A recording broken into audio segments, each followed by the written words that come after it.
Assalamualaikum warahmatullahi wabarakatuh. Hari ini Sabtu tanggal 17 Maret 2018. Kita kedatangan fasilitator Eco Village, Ibu Lina dan timnya untuk merekrut kader-kader yang ada di Pasir Angling yang telah kita siapkan. Tadi ada 2 orang. Semoga langkah awal Eco Village untuk membentuk desa berwawasan lingkungan dengan langkah awal ini semoga terwujud. Terima kasih. Assalamualaikum warahmatullahi wabarakatuh. Nah, ya mengordinir kegiatan-kegiatan di Batu Loceng. Ada yang kenal lah ini sama sanesnya. Oh iya, so. Ari Gugun. Di RW Tiada salapan. Sami. Nah, itu ketua Arang Taruna. Kang Agun. Grup Batu Loceng. alhamdulillah ya kunjungan Batu Loceng. Ibu Dia mau dia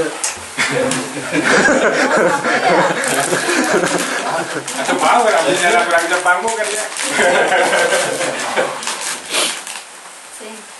Ya, sama. Sehat.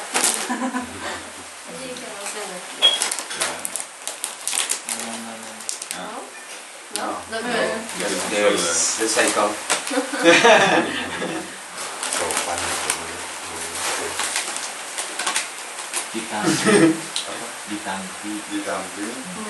Ditampi ring.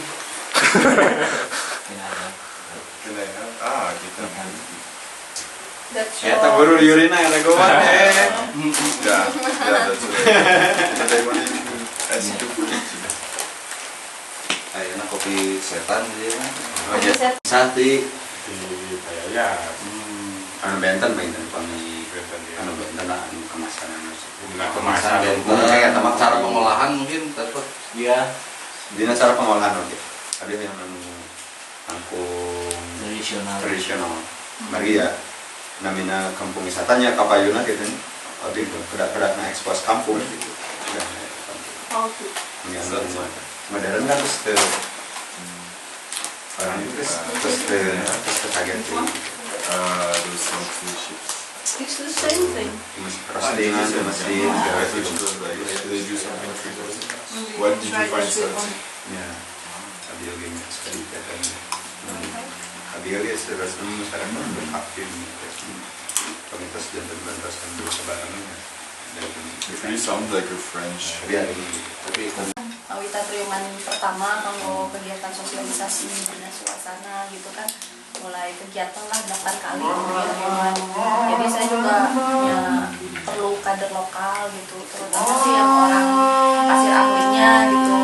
Kalau ada 2 atau 3 orang gitu yang bisa mewakili, maka bersama-sama karena kan nanti juga di kader desa itu terdiri dari berbagai lapisan RW, jadi bukan cuma di Batu Loceng dan di sini aja, tapi ada dari Gandong, gitu kan, dari Cibodas. Kita mengumpulkan memang kader-kader yang memang maulah terjun di, terutama ya di pengelolaan lingkungan di Desa Sumbajaya. Cuman ya memang kalau ada perempuan juga lebih bagus biar ada gender gitu kan, biar saya ada temen gitu. Kalau laki-laki semua, aduh. kita panggil ke Deti Neng Deti tadi itu kan jadi dia gimana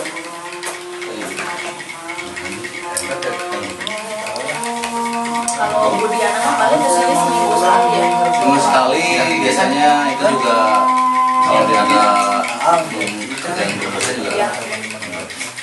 tapi rutinnya biasanya hari Selasa Oh, ya.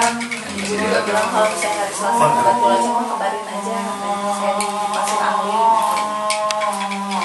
Ya kebetulan sih ya di Batu Loceng juga kalau kegiatan-kegiatan mah ya sama gitu terkait yang pertama kan pengelolaan limbah ternak karena ya di sana juga 80% mah peternak sapi gitu kan, peternak sapi perah gitu. Cuman ya alhamdulillahnya dari 2009 itu kan ada Ecolink itu juga saya kerja di sana bantu gitu ya, bantu Pak Rahim yang punya yang dia yang mendirikan tempat pengelolaan limbah itu yang MCC itu kan udah dari 2009 gitu di sana. Terus selain itu juga yang kalau kegiatan kita juga sering penanaman gitu kan,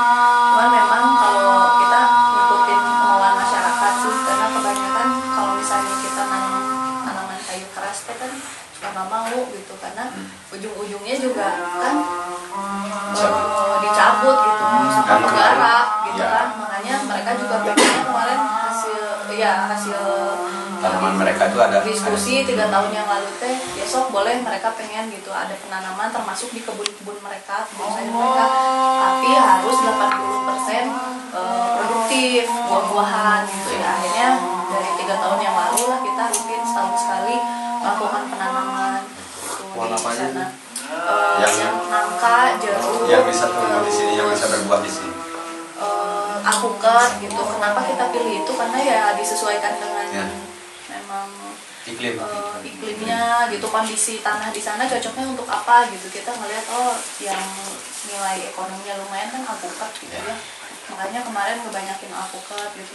Tetap ada sih kayu kerasnya cuman nggak banyak gitu karena ya mereka ya warga masyarakat kurang tertarik gitu kalau menanam kayu keras gitu karena kurang kali manfaatnya dan terus banyaknya itu juga ditebang gitu sama orang Ya, gitu. Jadi dan apalagi kebijakan, ditambah kebijakan petani. Jadi kalau nanam kayu keras itu kan nggak boleh dipanen. Jadi kita cuma nanam aja. ya, karena itu wilayah konservasi kan. Jadi ya mereka pilih yang buah-buahan Yang aja. buah-buahan. Tapi memang kita Berusaha supaya aku. Paling dia itu kayak aku bebas. tekankan juga harus nanam Bambu karena memang kan daerah sana serapan air gitu, banyak mata air juga, makanya ya kita juga di sana selain nanam pohon produktif juga nanam pohon bambu untuk menjaga mata air gitu kan. Terus selain itu dulu sempat kita ada kegiatan di sungai gitu ya, opsi setiap seminggu opsi, cuman kemarin kita agak mentok sih ketika memang komunikasi dengan kepala desa gitu mengenai sampah, ya tidak ada upaya gitu untuk mencari solusi atau ya minimal si sungai yang di bawah Batu Loceng itu teh bersih gitu, nggak ada gitu upaya di situ.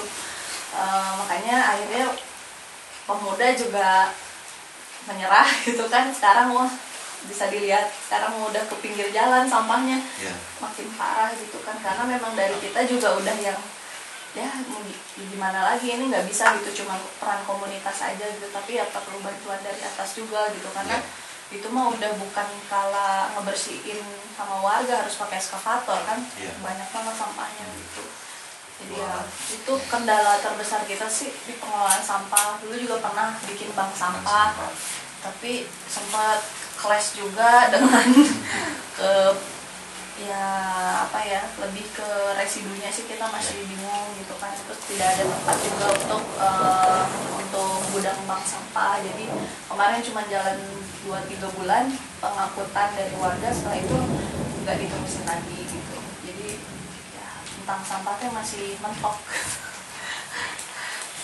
Ya sejauh ini sih kegiatan itu sama sekarang yang ngembangin pertanian organik tapi berbasis komunitas gitu. Jadi ya memang saya masih melibatkan pemuda-pemuda sih di sana gitu. Karena memang yang bisa diajak untuk lari ke organik ya pemuda gitu. Kalau yang petani gitu kan mereka agak susah karena terdesak kebutuhan ekonomi gitu. Jadi ya sekarang sih lebih banyak dengan pemuda kalau kegiatan-kegiatan di Batu Loceng gitu. Ya alhamdulillah saya meninggal orang itu si nandong aku itu dahulu. Tapi bangsa bona ini. Ya sebenarnya misi kita sama ya. Nah, kendalanya juga sama. Nah, hari ini kan kalau kita kan di sini baru masuk ke sini tuh sekitar 2014. 2014 belum berbau dengan banyak orang baru. Ya dulu ada Pak RW di sini. Tujuannya dulu juga penelitian aja gitu. Dan yang S2 kayak seperti ini. Yang akhirnya kita ya punya kegiatan sosial tentang lingkungan dulu. Pak RW ya, per hari ini juga kita masih ngumpulin pemuda-pemuda di komunitas ya. Di sini ada komunitas akrab Eriknya.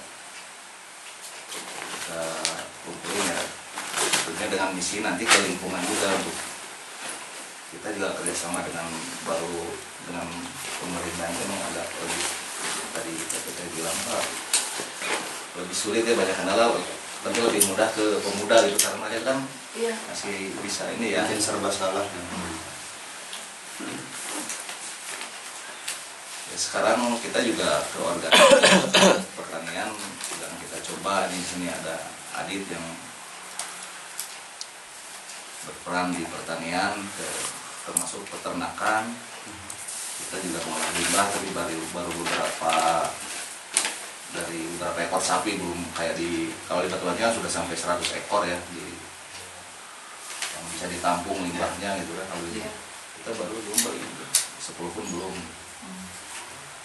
Masih dicoba nanti ya ke depannya.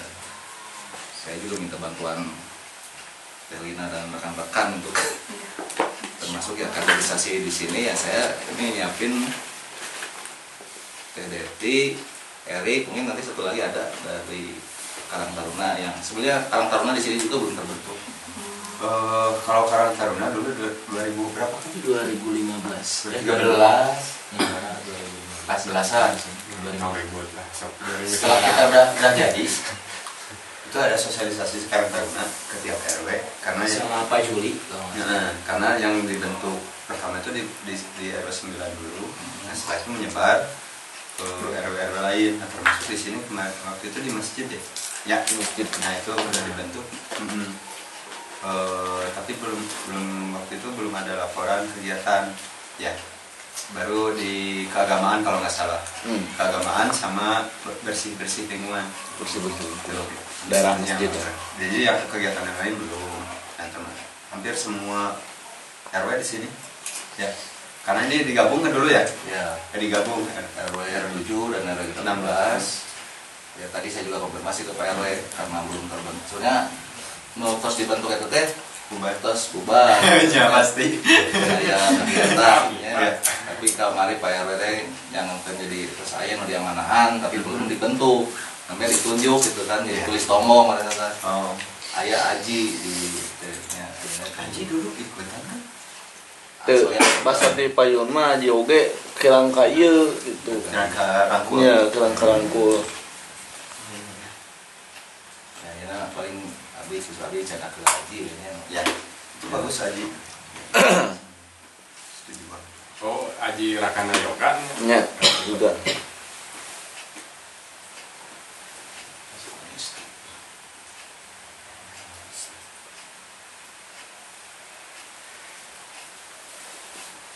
program Eco Village sendiri nanti ke depan tadi gimana? Jadi nanti kegiatan mungkin sekalian sosialisasi lagi ya, karena kan kemarin itu tidak semua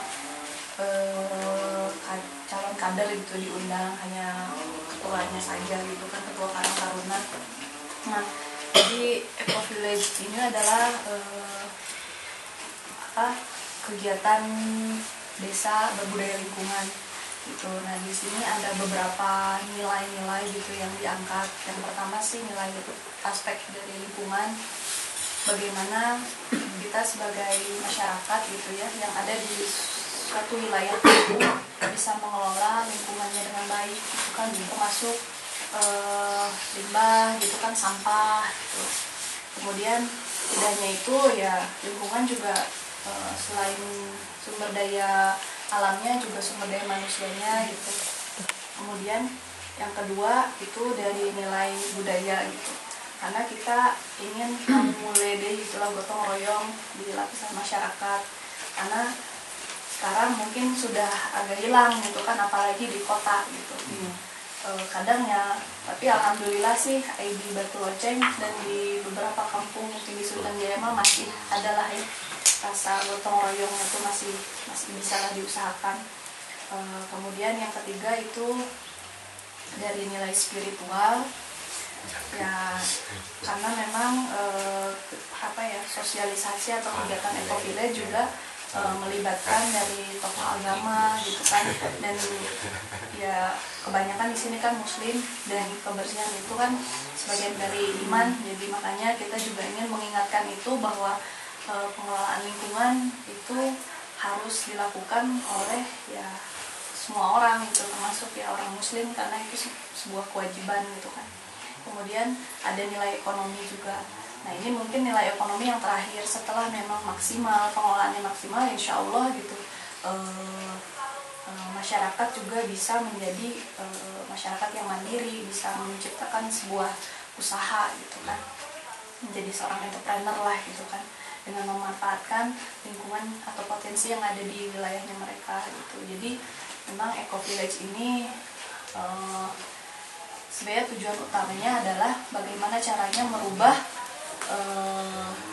pola laku dan pola pikir masyarakat mengenai utamanya lingkungan, karena memang program ini dulunya program, kalau sekarang sih pengennya ini bukan hanya program, karena kalau program kan berarti ada ujungnya akhirnya, tapi ini adalah sebuah kegiatan gitu yang insya Allah mudah-mudahan bisa terus menerus dilakukan oleh masyarakat untuk menciptakan Citarum Bestari itu bersih, asri, sehat dan lestari gitu. Jadi memang ini adalah di si kegiatan ini didanai oleh Bapak Gubernur yang ingin mewujudkan Citarum itu menjadi sungai yang bersih gitu, karena mungkin kalau lihat berita gitu, lihat di Google gitu, Citarum tuh dikenal dengan sungai terkotor gitu kan, Iya, terus di terkenal dunia gitu kan, terkenal gitu kan, tapi terkenalnya sebagai sungai terkotor gitu. Dan kenapa sih Sunten Jaya dipilih gitu untuk desa pengembangan tahun 2018, karena memang kita ada di wilayah hulu Sungai Cikapundung. Sungai Cikapundung adalah anak sungai dari Sungai Citarum. Jadi kalau misalnya memang kita ingin membersihkan atau ingin membuat Citarum itu bersih, itu sehat, lestari, ya anak-anak sungainya juga harus ditreatment atau dibersihkan juga gitu. Karena percuma sekarang ngebersihin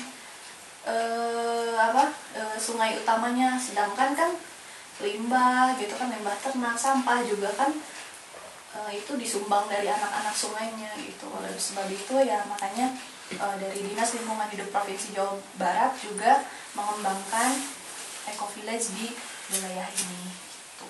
Dan untuk program ini Dinas Lingkungan Hidup itu membutuhkan 20 orang kader per desa. Nanti kita akan melakukan kegiatan-kegiatan. Yang pertama adalah kegiatan riungan. Di sana kegiatan riungan itu ada 8 kali pertemuan yang biasanya dilakukan setiap minggu. Misalnya kalau dari awal ditentukan setiap hari Kamis, biasanya minggu kedepannya juga Kamis, dan itu selama 8 kali itu rutin setiap minggu gitu kan. Nah pada saat kegiatan itu kita nggak langsung terjun ke lapangan gitu Bapak Ibu, jadi memang nanti fasilitatornya kebetulan saya, nanti fasilitator akan memberikan stimulasi gitu untuk membentuk si kadernya juga sadar dulu gitu, karena sebelum kita mengajak orang lain kita harus sadar dulu, kita juga harus tahu dulu gitu kan apa yang akan kita lakukan. Kemudian setelah itu baru kita terjun ke masyarakat, pendampingannya biasanya 5 kali gitu. Jadi 8 kali riungan setiap minggu, kemudian dilanjutkan pendampingan 1 bulan sekali. Itu yang disupport oleh Dinas Lingkungan Hidup. Dan dari Dinas Lingkungan Hidup ini ya punten gitu, saya harus menjelaskan pahitnya dari awal gitu. Jadi ini bukan program pemerintah lainnya gitu yang ada uang duduknya gitu, tidak ada uang duduk sama sekali. Cuman memang dari Dinas Lingkungan Hidup mereka menyisihkan biaya gitu untuk makan minum gitu kan, yang itu bisa dikelola oleh kader gitu Kak. Jadi nanti si uang biaya makan minum itu juga bisa dimanfaatkan juga lah untuk mungkin untuk kegiatan-kegiatan di luar riungan atau pendampingan yang difasilitasi oleh Dinas Lingkungan Hidup gitu. Jadi memang benar-benar di kegiatan ini pure relawan gitu. Dan ya menurut saya memang yang pertama gitu sebagai awal memang kita harus menyiapkan SDM-nya dulu gitu. Ketika nanti kader-kader masyarakat sudah sadar gitu, insya Allah untuk bantuan-bantuan fisik untuk mendukung program itu bisa keluar gitu. Karena memang yang penting SDM-nya dulu aja gitu. Karena kita juga harus belajar. Dari kemarin ada sharing juga yang Laksana Mekar, itu mereka tahun berapa ya, 5 tahun ke belakang mereka dapat bantuan itu CSR sebesar berapa ya, lebih dari 2 miliar gitu kan dari Mercy Corps untuk membangun rumah sampah, dikasih mesin pencacah, tapi tidak ada pelatihan gitu, tidak dipersiapkan SDM-nya.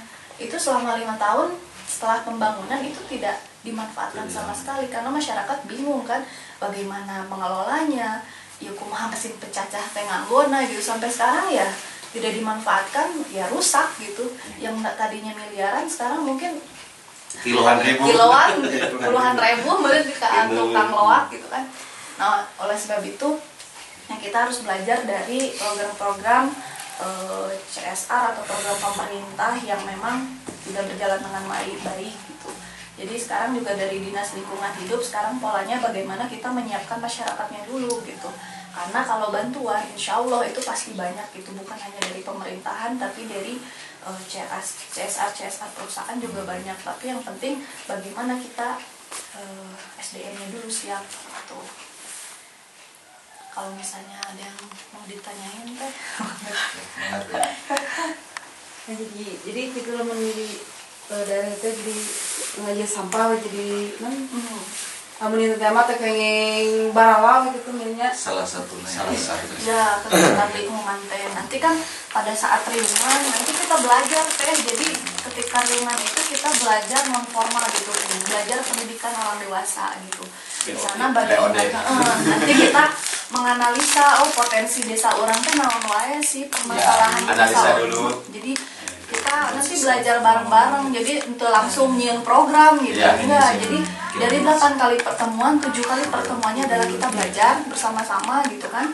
Kemudian di akhir kita membuat sebuah dokumen rencana aksi desa gitu yang akan kita lakukan untuk ya minimal jangka pendek lah 1 tahun ke depan gitu, kita akan melakukan apa gitu. Jadi prosesnya itu memang 8 kali untuk mendapatkan sebuah rencana aksi. Jadi nggak bisa harus mengumpulkan data dulu ya.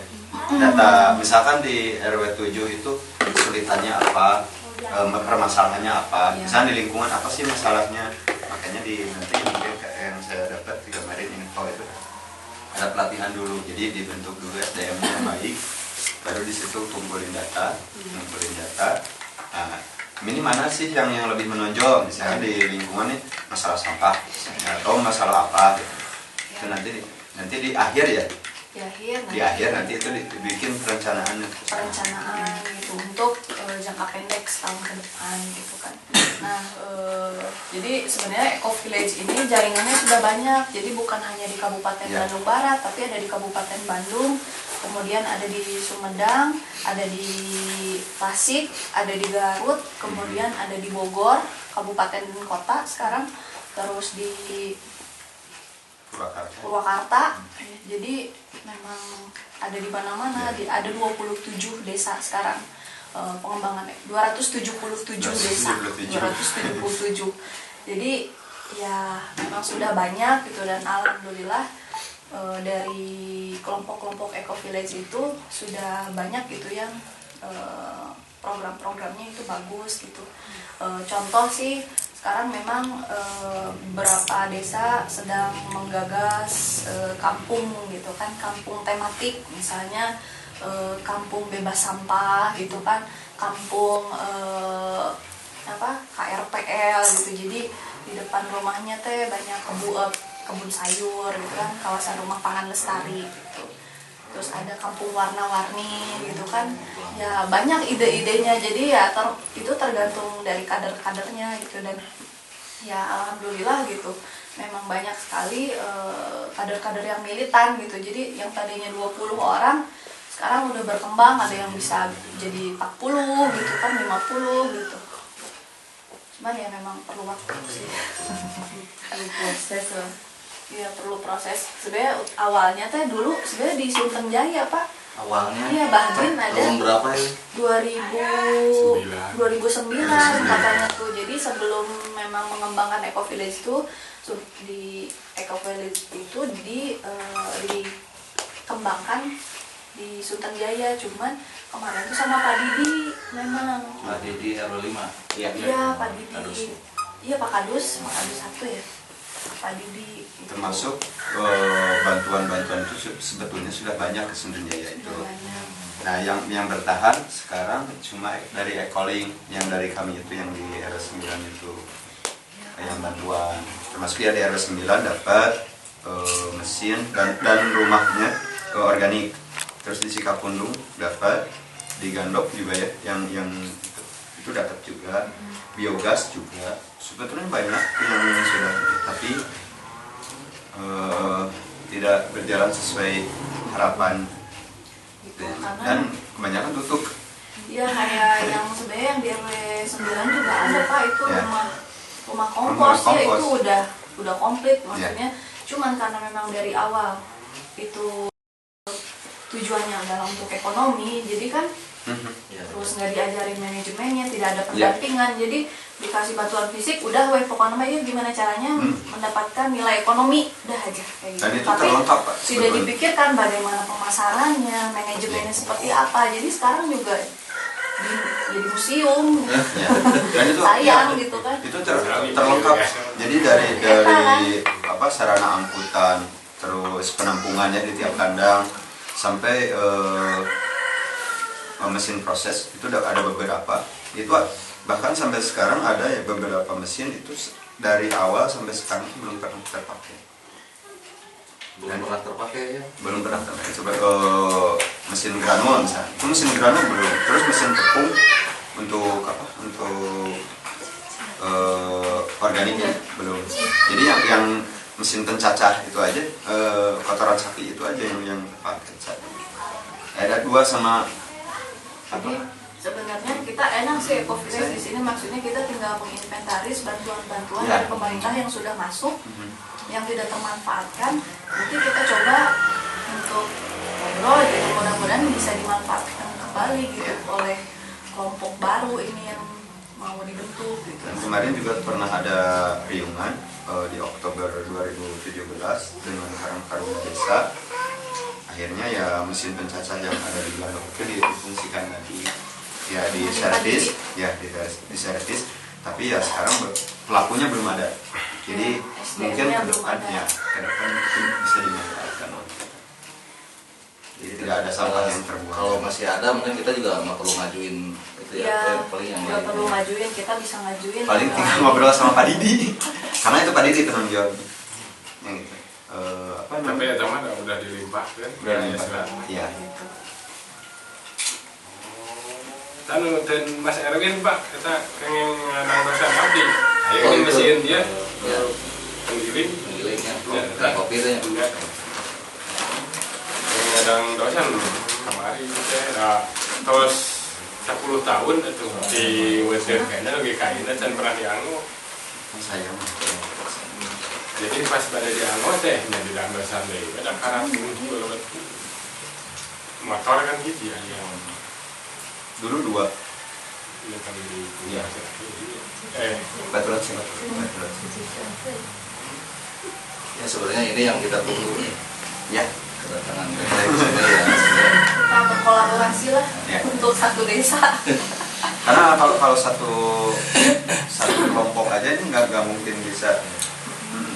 Apalagi kalau masing-masing banyak Ya. sih di sini. Ya, Tapi kalau Kang masing-masing- Cece saja yang sudah bergerak gitu ya, kita Ya. bisa lihat dia adalah success story lah gitu ya, punya ya sukses lah karena dari 2009 sampai sekarang dia masih berjalan Bertahan, gitu. ya. Tapi ya Kang Cece pun masih perlu bantuan gitu kan, masih perlu support. Dan kemarin ya saya juga ngobrol, terus Bu Diana juga main ke sana, ya beliau juga senang, sok lah karena dia mah orangnya nggak mau sukses sendiri gitu, jadi pengen sukses bareng-bareng. Alhamdulillah, so kalau misalnya memang mau mah bisa mah saya teh pengen semua gitu ya, limbah kotoran sapi teh sok sama saya ambil gitu kan, saya olah jadi pupuk gitu kan. Kalau nggak ya kita gimana caranya bekerja sama lah gitu mengatasi limbah ternak itu, karena ada Kang Cece juga memang itu bukan pure bisnis gitu, tapi ya beliau juga punya rasa kepedulian besar terhadap sungai gitu kan, kualitas airnya gitu, karena ya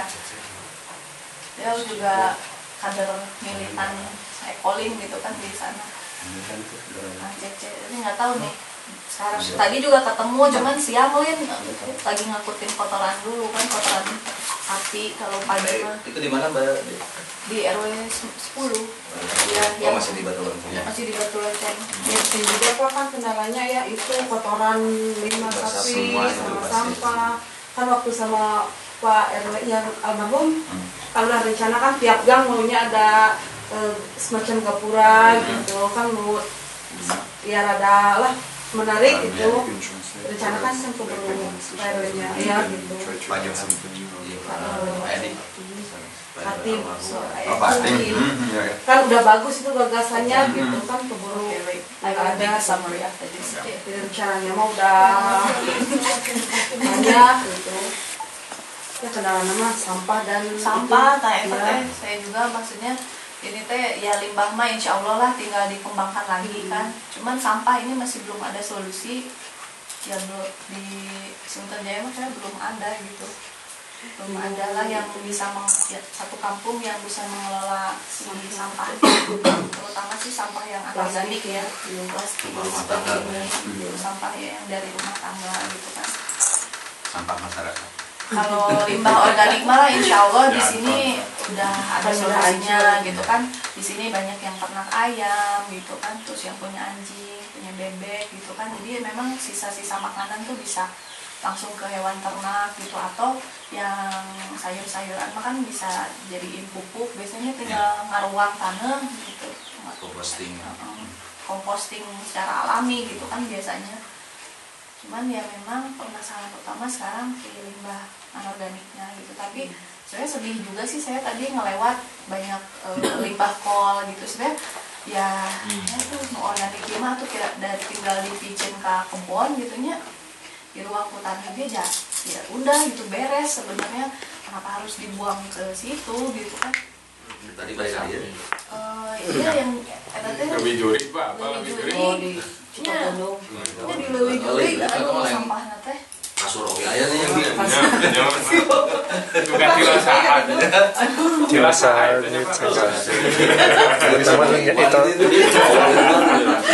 nah saya sempat Terus ningali ya, yang gitu. Kang Unggil udah sempat ngobrol ke Pak Kades ya kan.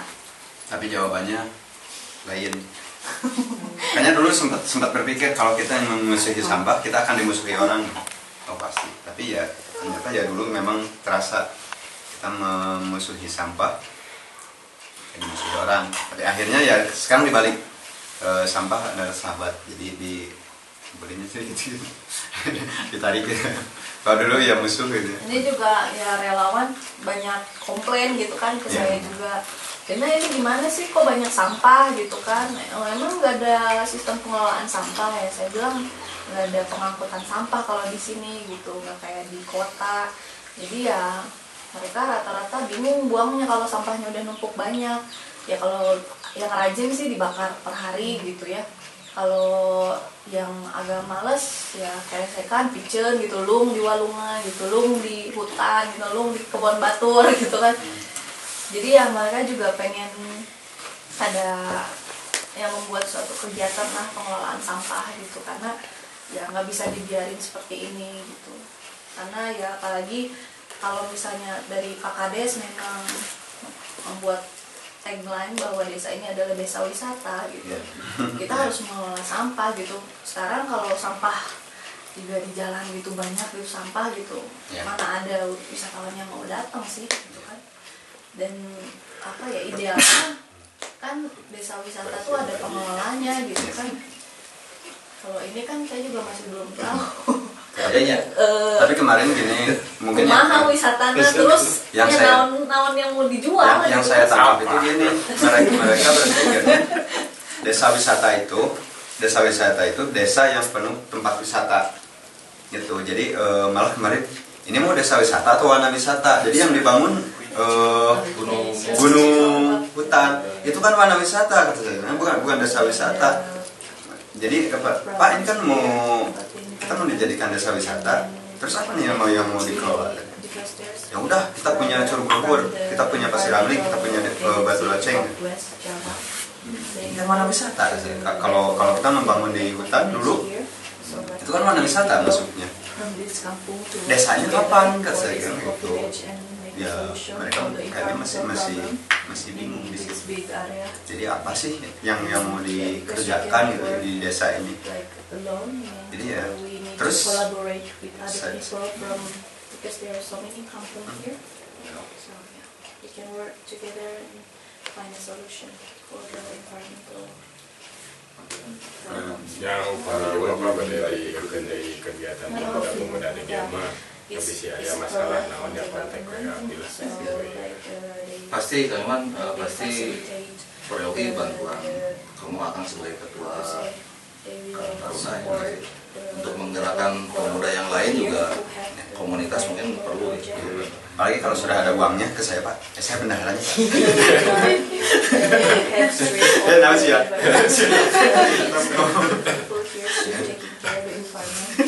Kalau buat saya Itu aja. dari Pak kalau oke ya ada program menghadirkan luar negeri ya balik ya pendidikan bahasa pendidikan teknologi Pendidikan bahasa, Teknologi, karena sering kewirausahaan ya, kewirausahaan banyak Pak ini. Cuma di sini belum ada Mana beli wadah. bingung teh Pak dari kurang mending pemuda teh diajak karena benar mah guys diajak karena geng motor gancang bisa umum gitu ya sesaran Terkos abis ka pungkur Pak, kunya ke para karang ternyata ibu bersih sakali itu bring enak kan kari we gini gitu nyese Makanya ya Organization behind can really work, but we need organization like that all over really to do it. Oh iya, kayak misalnya dia juga ya dia agak bingung dengan tadi ini apa eco village makanya tadi juga ngejelasin terus sebenarnya ya dia juga pengen sharing juga dengan apa yang dia temukan di Batu Loceng gitu. Terus sama sih sampah dia pengen setiap masyarakatnya punya kebiasaan gitu kalau sampah teh dibuangnya ke tempat sampah gitu terus nanti ada pengelola sampah yang mengelola sampah di wilayah itu terus mereka melakukan pemilahan, recycling ya mungkin nanti bisa ngejual juga sampah yang sudah dipilahnya gitu dan ya mereka pikir juga mereka perlu organisasi yang lebih besar gitu yang bisa membantu atau mendukung si program ini gitu supaya bisa diaplikasikan di Batu Loceng dan juga mungkin di desa-desa lain di kampung-kampung lain gitu. Jawaban simpel, insya Allah. Oke, terima kasih buat pertanyaannya, Dek. Sama-sama. Jadi ya, kita juga di sini udah dari 2014 ya sebenarnya. Tujuan kita juga di sini tadinya untuk pemberdayaan masyarakat, termasuk pengolahan limbah ternak. Nah, mungkin untuk tadi ke sampah rumah tangga juga kita baru beberapa bulan ini mungkin tapi kita targetnya generasi ke depan ya karena di sini mayoritas muslim kita juga pelatihan pendidikan dan PPA nanti kita di situ ada program kurikulumnya tentang lingkungan untuk generasi ke depannya nah, untuk pemudanya ya hari ini kita juga masih ngerangkul mereka nih untuk bersama-sama gitu. Dan kebetulan ya tahun ini Eco Village hadir gitu. Iya. Kita garap bareng-bareng aja gitu sama Eco Village. Kadernya yang salah ini baru kita ada dua ya. Sebenarnya ya saya juga kan sebenarnya ada desa binaan yang lain ada 3 desa di daerah Kabupaten Bandung ada di Sukamenak, Sayakti sama di Lagada.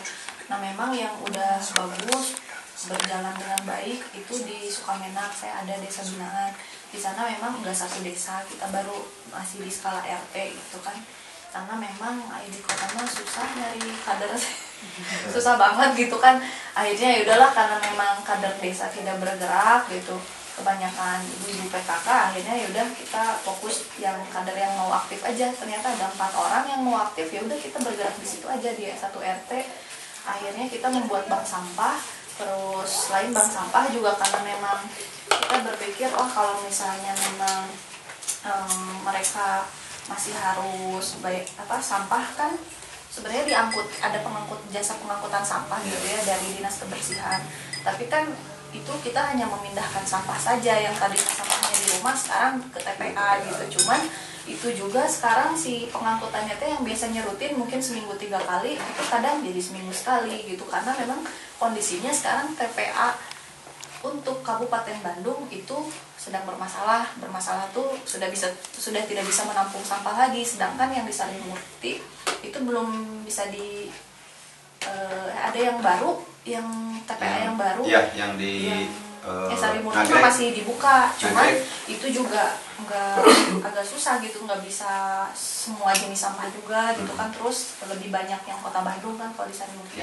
Terus ada yang baru lagi sekarang tapi belum bisa dioperasikan. Nah, makanya ya dari dinas kebersihan juga bingung gitu ya, lahan TPA-nya sudah gimana ya, nggak sesuai lah dengan jumlah sampah dari kabupaten dan kota Bandung ini tuh, tidak sesuai dengan si kapasitas si TPA-nya gitu. Jadi terlalu banyak sampah yang dihasilkan gitu, dan sampah-sampah yang diambil dinas kebersihan itu sebenarnya tidak dipilah kan, jadi bruswe gitu sebenarnya ya.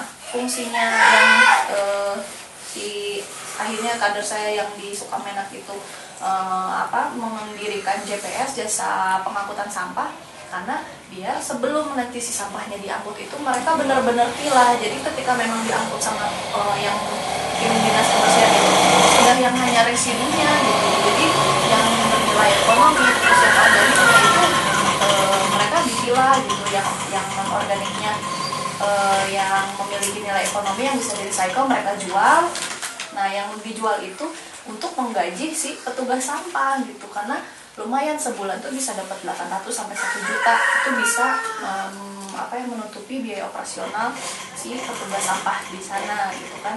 Sisanya yang organik dibikin kompos gitu kan. Nah si residunya ada yang kebetulan mereka sebenarnya si insenerator memang tidak diiakan gitu ya, maksudnya kurang bagus juga sih sebenarnya untuk solusi dari sampah gitu. Tapi kan masyarakat dengan kreativitasnya gitu ya, mereka mikir ya sama aja gitu, ke TPA juga kan mencemari juga gitu kan, itu pencemaran udara, pencemaran tanah, ya sama aja, ya udah gitu mendingan dibakar. Jadi memang nggak ada sampah yang keluar gitu. Akhirnya beberapa waktu lalu mereka bikin insenerator gitu ala mereka, dibikin dari limbah yang ada, kayak misalnya tong-tong itu dibikin tingginya berapa, 7 meter cerobongnya.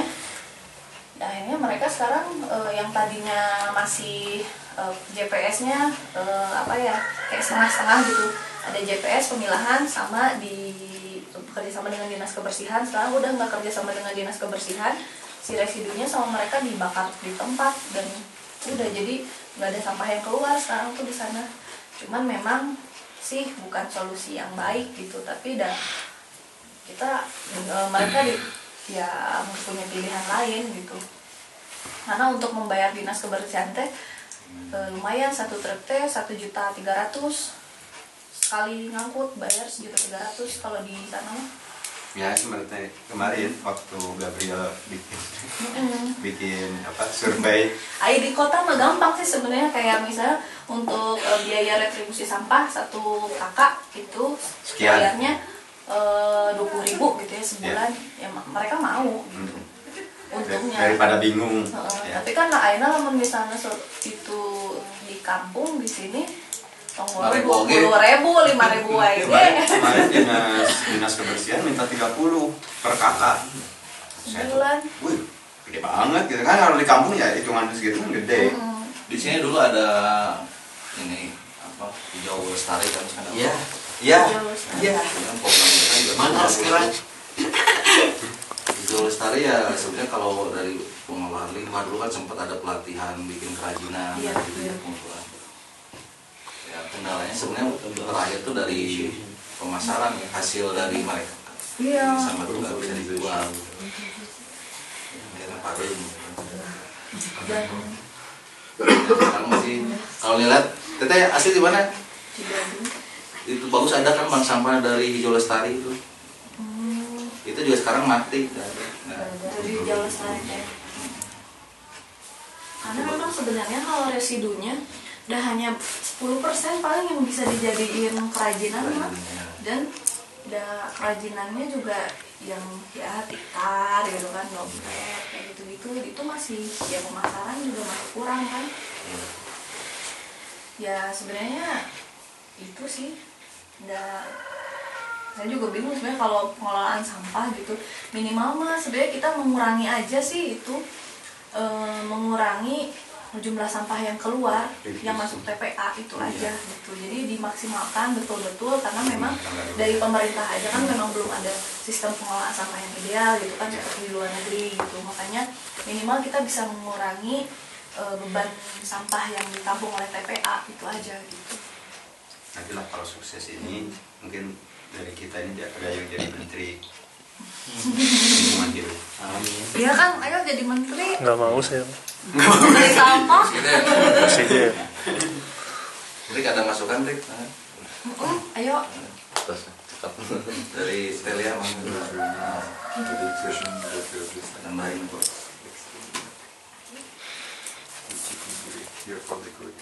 Tadi yang 8 kali pertemuan Riungan itu untuk membentuk perencanaan. Iya, jadi untuk yang Riungan 8 kali itu Mungkin orang tuh mandi juga ada kayak tanaman apa, saya lupa, tanaman yang kayak suka buat baling-baling itu kan juga dia buat sabun dan sampo gitu. Ya, ada kucubu. Nah, kayak gitu kan. Artinya ada beberapa tanaman-tanaman yang memang di zaman dulu itu sudah digunakan oleh nenek moyang kita untuk misalnya kayak mandi, jadi sabun, jadi sampo. Nah itu bisa diekstraksi lagi dengan teknologi sekarang jadi apa namanya, sebuah produk kayak tadi. Dan juga itu jadi salah satu produk yang eco-friendly tadi kan gitu. Kayak gitu sih. Paling nanti harus ya intinya mungkin tadi apa namanya, kita kayak survei gitu potensi tanamannya ada apa aja, mana yang bisa digunakan. Tadi kan ada kecubung, mungkin tanaman lain juga. Nah itu bisa dilihat lagi itunya sih. Kalau pengalaman saya sih ya, yang sabun kumaha? ada kucubung, buat sampo sama ini. Terus ada katup, terus ada seledri. Kalau seledri Maria. Jadi seledri untuk sampo mereka itu ada seledri. Katanya itu bisa menumbuhkan subur, menumbuh subur kan. Nah terus ada lagi lidah buaya. Terus ada, kalau dulu sih masih aman ya, dari tanah liat itu masih bisa dipakai untuk mandi. Kalau sekarang mungkin ya nggak bisa lagi kalau tanah liat karena sudah gimana cara bikin yang kayak produk dari Body Shop gitu kan, kayak sampo, sabun tuh dia nggak pakai deterjen kan, jadi nggak berbusa tapi bersih gitu, enakan kan ke badan tuh. Cuma it's really pricey, itu mahal banget. Sampo oke 100.000.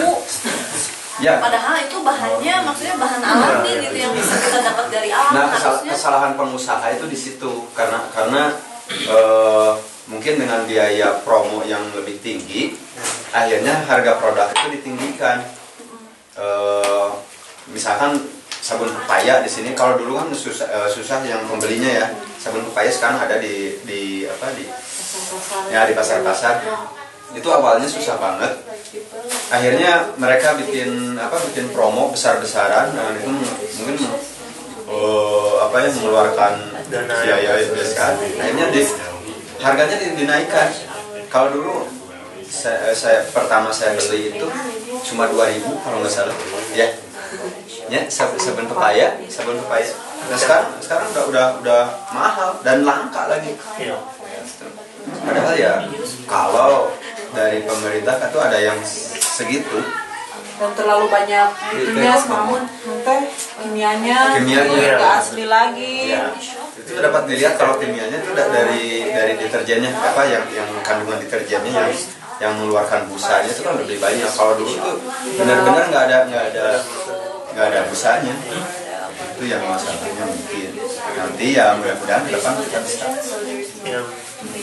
yang takutkan juga itu kan takutnya itu sebuah apa ya, sebuah penggiringan mindset gitu bahwa oh yang alami itu mahal, yang organik itu harus lebih mahal, padahal secara apa namanya, kalau kita hitung-hitungan gitu yang organik sama yang alami atau apapun tuh nggak ada biaya yang lebih mahal, malah bisa lebih murah dibanding dengan produk yang apa namanya lebih menggunakan kimia sintetik tadi gitu. Cuma karena mindset udah dibentuk bahwa organik mahal nih, terus kalau yang alami mahal nih, jadi akhirnya orang kayak gitu. Makanya salah satunya kita ya bikin kelompok tani organik itu harganya kita hampir sama dengan harga di pasar gitu.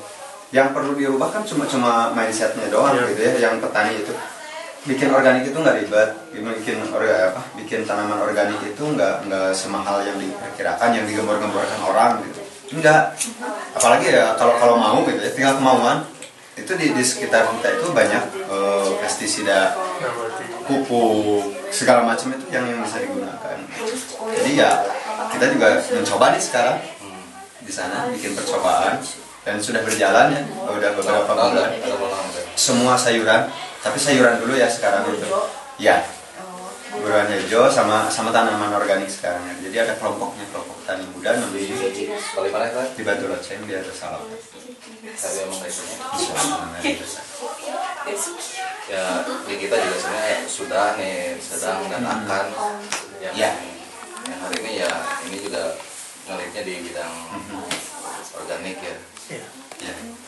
Nah di sini adik juga hari ini berperan di sini ya. Tapi kalau di sana itu Pak gini, jadi semua ditawarin. Jadi ada nanti bikin produsen pupuknya, produsen segala macam. Siapa yang tertarik ke situ silakan. Misalkan ini ada casting misalnya, ini keutamaannya kayak yang kita dapat dua misalkan ya. Kita ada dapat cacingnya, dapat keuntungan dari cacingnya, terus dari pupuknya. Nah, pupuknya itu ya untuk kebun organik juga kami beli dan mereka bisa. Jadi dua manfaat.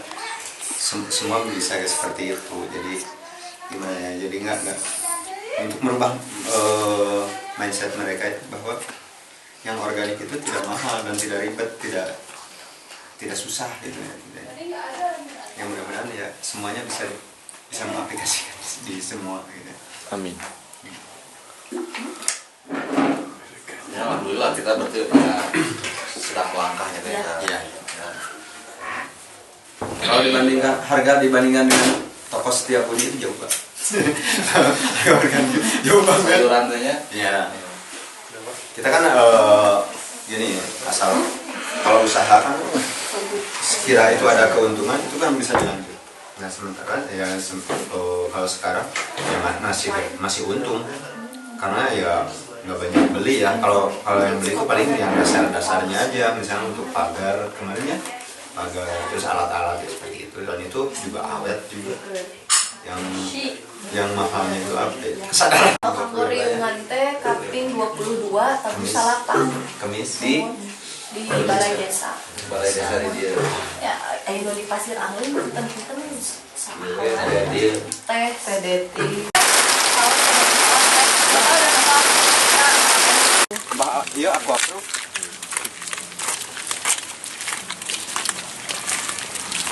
Nah ini makanan bukan Racis. kato. Cuma kuning kan daunnya. Bunganya. Hati-hati. Ulat tidak saya ingat. Ulat is lagi. Iya parab. Coba. Parab domba.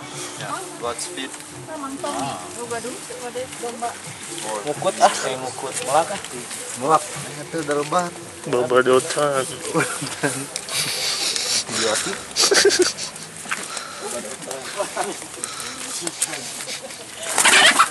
Oh. Pulih.